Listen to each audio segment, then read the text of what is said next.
I tasted metal before I felt the pain. Blood pooled at the corner of my mouth, warm and thick. My shoulder hung uselessly at my side, every movement a stab of white heat. He was still shouting, my brother-in-law, his face twisted in something between rage and triumph. And my sister, she just stood there, arms crossed, voice cold. You should have signed the mortgage. It wasn't shock that froze me, it was recognition. This wasn't sudden. This was the end of something that had been rotting for years. I dragged myself to my parents' door that night, half stumbling, half crawling, each step grinding my bones against each other. I remember knocking, my mother's face at the door, the way she gasped, then darkness. When I woke up in the hospital, the smell of antiseptic stung my nose. The police officer at the foot of my bed had that look, the one they get when something's worse than the report says. My mother told me later they'd taken photos, my swollen face, my bruised ribs. My shoulder popped out of place like a broken toy. The assault was bad, but what came after? That's what no one expected. I'd known Daniel, my sister's husband, for 8 years. The first time we met, he'd charmed everyone. My parents said he was solid, dependable. I'd believed it too. He'd helped me move once, carried boxes, told me how much he respected family loyalty. The first crack showed 2 years ago. They asked me to co-sign a mortgage. Their dream house. I said no. I couldn't afford the risk. My sister's smile tightened. Daniel's eyes went flat.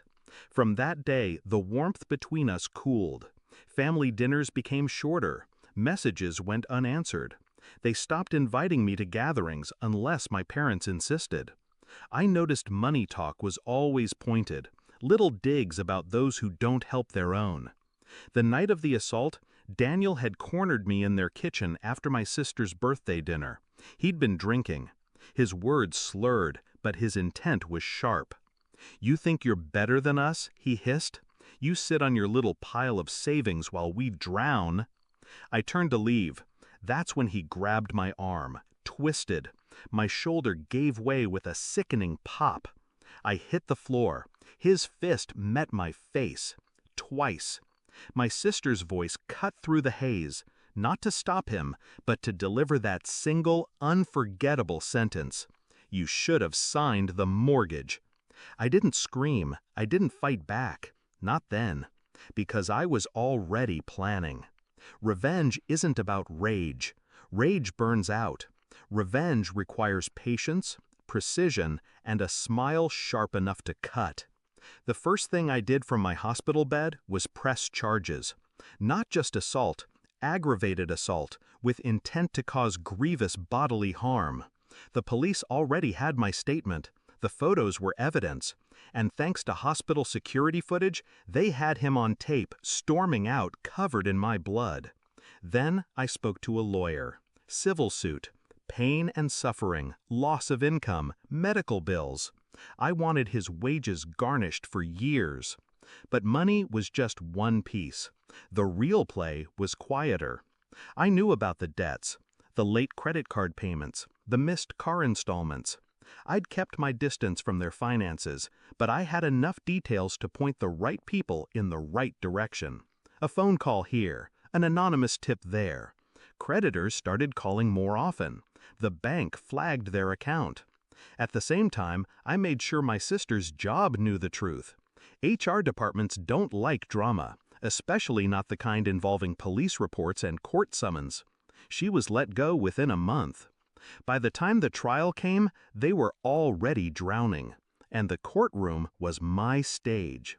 I walked in wearing a sling. The bruises faded but visible under a thin layer of makeup. I didn't look at him when I took the stand. I spoke clearly, every detail measured. The jury heard about the assault, the threats, the coldness of my sister's words. Daniel tried to glare me down. It didn't work. The verdict? Guilty. 18 months. The day they took him away, my sister sat in the back of the courtroom. No makeup, hair unwashed. She didn't meet my eyes. That night, I sent her one message. Family loyalty, right? She didn't reply.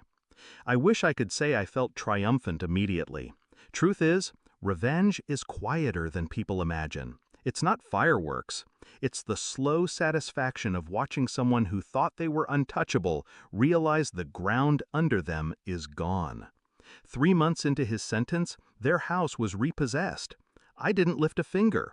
Just let the debts, the missed payments, the bad credit do their work. My sister moved back in with my parents. We don't speak. People ask if I regret it, if I miss her. I miss the sister I thought I had, the one who would have stood between me and a fist, not behind it. But that sister never existed. I see that now. Last week, I walked past the courthouse. A different case was in session, but the smell, the echo,